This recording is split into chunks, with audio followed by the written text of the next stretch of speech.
I'm a physician, and in 1998, I convinced my husband and our 3 children, although they were young, to move from about an hour north of here to the desert in Tucson. And I did that because I wanted to study integrative medicine, and Andy Weil at the University of Arizona was the person who was developing and running a residential fellowship. Now, that's a traditional educational experience for physicians, a 2-year immersion to learn how to practice something differently. The structure was traditional, but the content was anything but traditional. And for myself and the other, I'd say 30 or so people who had the opportunity to do this residential fellowship, it was really a transformational experience. And kind of building on what Liz said, it was about humanism in medicine. It was about weaving together conventional and alternative, and about enhancing the therapeutic relationship.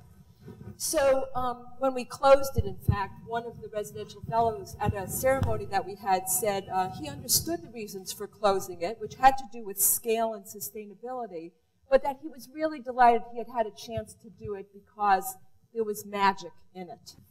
And so in 2000, we began to develop what we called an associate fellowship, which was a 2-year, 1,000-hour course that we delivered primarily online, but there were 3 residential weeks in Tucson, beginning, middle, and end of that 2-year period. Now, we were pretty sure we could teach the content of integrative medicine in this way, but what was completely unknown to us is whether or not it would be a transformational experience for the learners. It addressed the issue of sustainability because we charge $30,000 now for this fellowship. We have 130 physicians who are training per year. And so it is self-sustaining.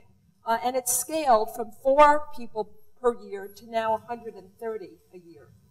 What we did is we said, what are we going to do in those precious 15 days that we have the learners in Tucson that we can't teach online? And so we paid a lot of attention to several things.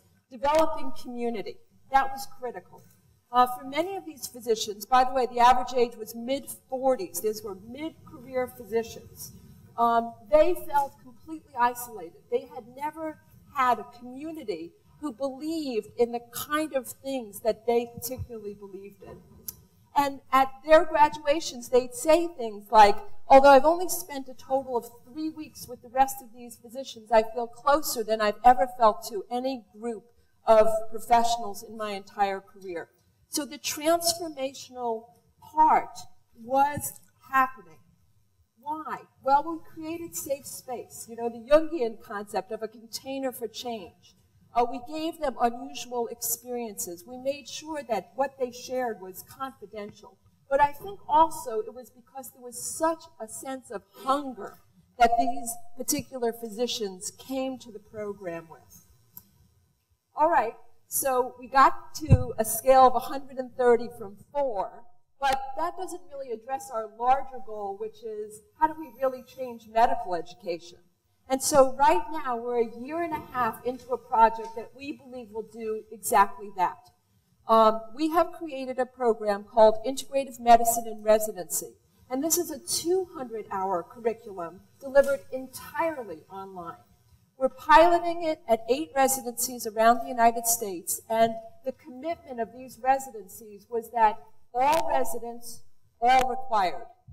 So not an elective, not a track, but really a fundamental change in the way physicians are taught conventionally.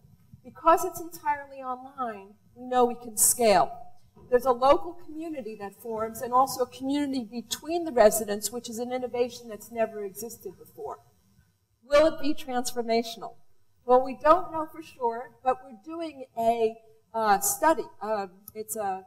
We have 4 control sites for the 8 pilot sites, and we're measuring things like empathy and burnout and mindfulness and anxiety and depression to produce the best possible physicians that we possibly can.